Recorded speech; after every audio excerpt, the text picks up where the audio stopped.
ignoring this rock and roll stuff anymore. Every hotel and club in the country's wiring for information.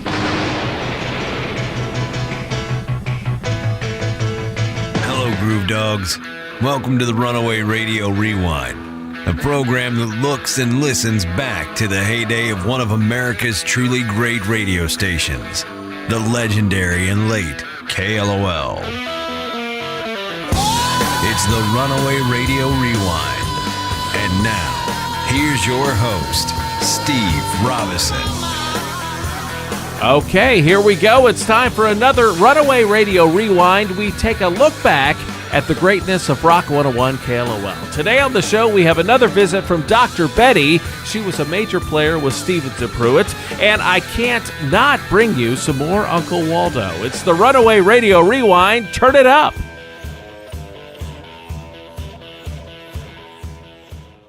Over these 11 years yes. as the doctor on the show, and this was during the time when, doctors on TV and radio, the shows was kind of a, new thing, but it was... Dr. Ruth was on. Right, it was popular, and there was a need for it, and different shows made better use than others of the device of having a real medical expert in to give real medical advice in the midst of everything else going on. But you became not only a medical doctor on the show, but you became counselor, advisor, and physician to not only all of you, the guys on the show, but all of us. Eventually. I mean, the whole radio station of KLOL, eventually, half the people probably, you were their doctor. So... Yes, you heard it all. Yes, you saw it all. I did. And only a part of that you can really talk about. That's true. HIPAA still stands, even though I'm retired. It still stands for me. I'd say that the most turnover I would see, and I would always see whoever it turned into, would be the program director spot. Yes. Like they thought they could direct anything about that show, and I'm sure you did too, and that's why your hair is all white now, I'm sure, because these guys were really not manageable, and I had to think long and hard about how to handle them myself. I would be attempting to answer somebody who'd phoned in and had a serious question, and they'd go, so, Doc, what color underwear are you wearing? Just to try to throw me off. Sure. So I figured out, I think I'm going to treat them just like my children, who were about 6 and 8 when I started the show, or maybe 4 and 6, in fact. And timeout existed, and we just had to put some discipline in place, but still be able to play. But then I got to where I could not only tell who's doing what voice, which I really couldn't do when I started listening to the show as a fan, but I could tell if they were getting along or not, which was a really subtle thing to listen for. So on my way to the station, if it sounded like they weren't getting along, I would make a stop at the Walgreens on Montrose, the 24-hour one, and buy whatever that I could use, be it snack foods and how to read labels for calorie contents, and then they could eat if I thought they needed to eat that day. I had 2 favorite shows of mine that I thought were wonderful, Mr. Wizard's. For those who don't know Mr. Wizard, I'm sure there are What YouTubes. a great character, sure. Sure. He did experiments, and it was a children's show. Right. Yeah, and I used to watch it when I was a kid, and I'm 65, so, I thought about it, and I did a vaginal lubrication show, and I came in with a grocery bag. And by then I'd learned that the sound effects and theater of the mind, and having never studied any of this stuff, you do pick it up. So I spread plastic out on the desk, so it's crinkly, and they're curious. Ooh, Doc brought material. You brought content. I Yes. did. The A material. So I set their tables and I said, now, guys, this is a little like a wine tasting, but instead of it being wine, we're going to judge bouquet and clarity and flavor What a setup. of vaginal jellies. Mm. So I had them eating vaginal jelly for an entire hour, different brands. Astroglide won. Then they sent me a case of the stuff. Sure. Oh, who knew that happened? It does. However, it was a great show, except some of these wonderful products contain spermicide, non-oxynol 9, which numbs the tongue. Mm. And I rather enjoyed listening to the rest of the show. And it was very funny because Martha came in and some of the other women who work in the station came in just to enjoy that particular show. So it's a medical advice, medical information program, very legitimate, very right on, very necessary, in particular for the target audience Absolutely. of this 18 program. to 50-year-olds at the dawn of the AIDS epidemic.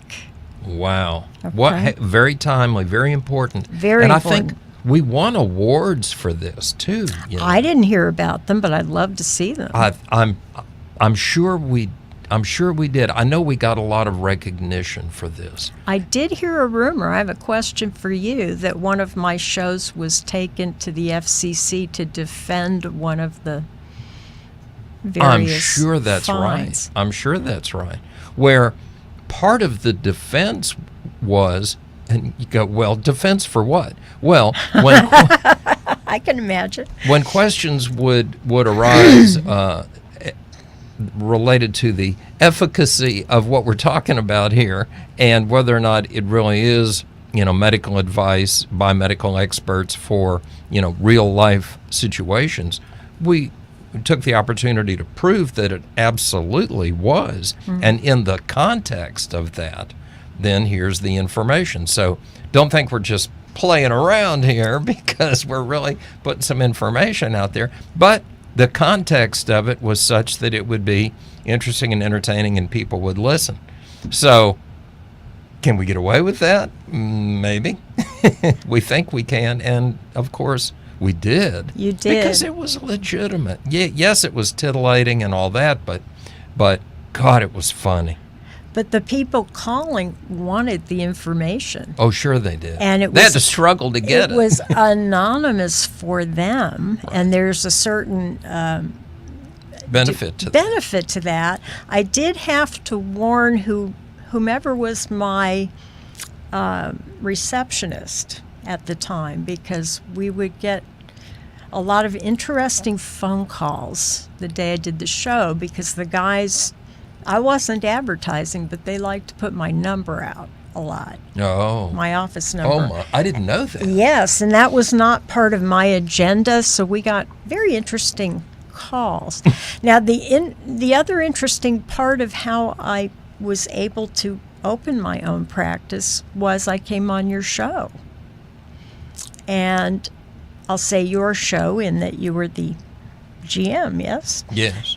In theory, it was your show. Yes. So, at that point, the banks began calling me back. So, how much money did you want to borrow? Oh.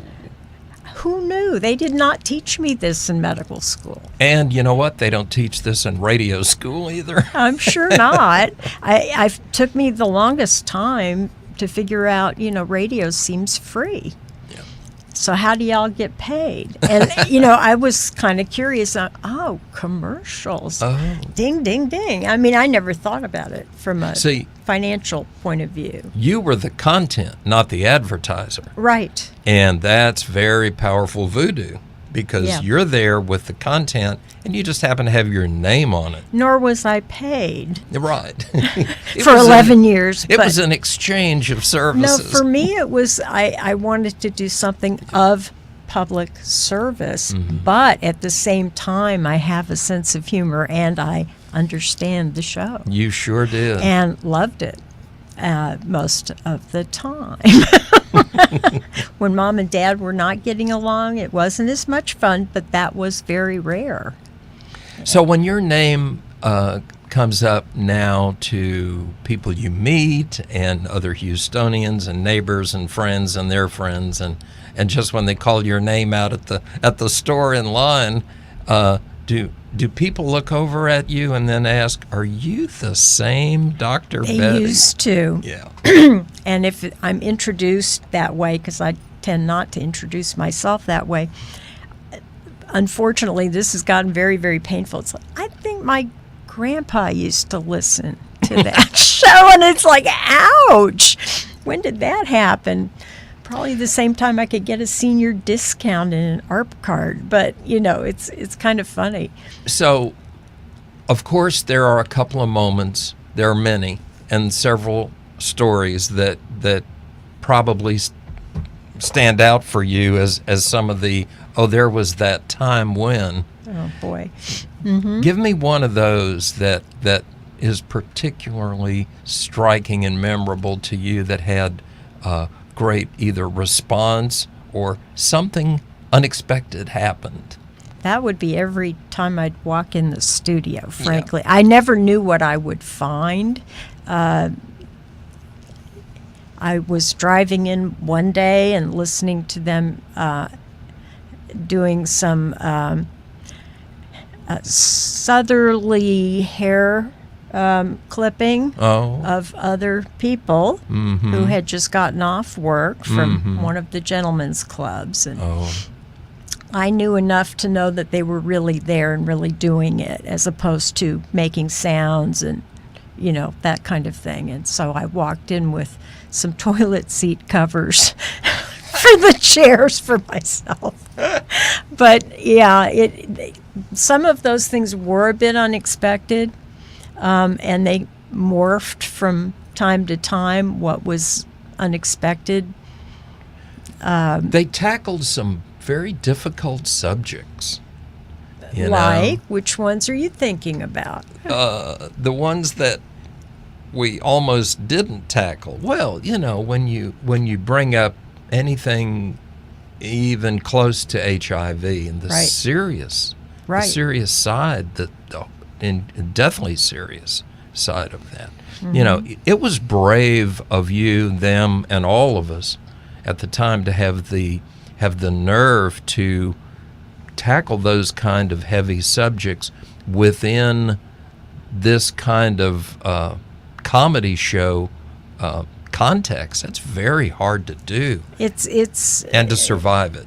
Yeah, there is a balance. Right. It was balanced. It was balanced.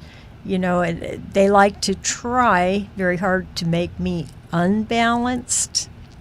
And Mark, I think, asked why do doctors do rectal exams? What do you get out of that? Assuming I get anything out of it. Anything. But that's how they push and push. They pushed. So 1 week later, I brought in something that's a teaching model that I would use with the students on how to do a rectal exam. And it's a dial a prostate, basically, where you blindly stick your finger in this hole. Yep. It's like a sphincter. Yeah.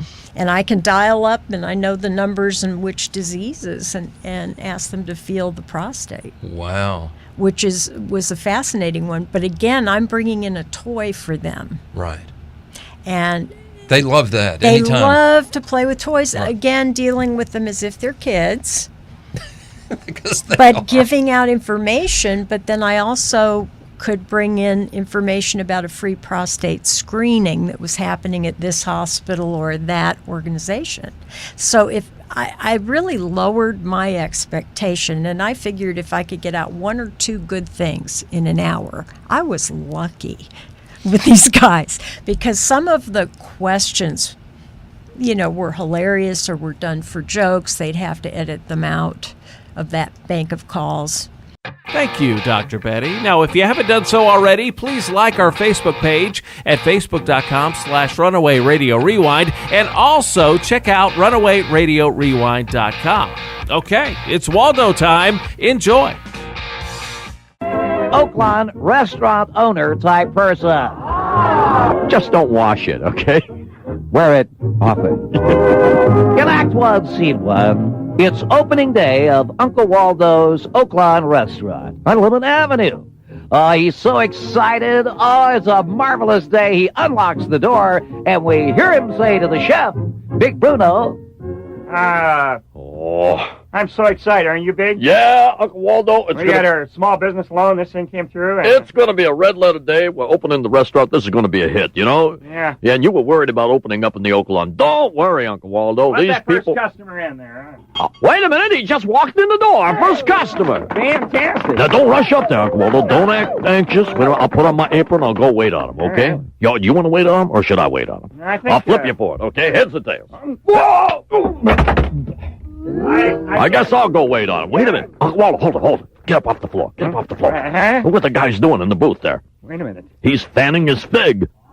You mean he's choking the chicken? Yeah, he's spanking his Frank, Uncle Waldo. Oh, my God. You mean twerking the schwan? Yeah, Uncle Waldo.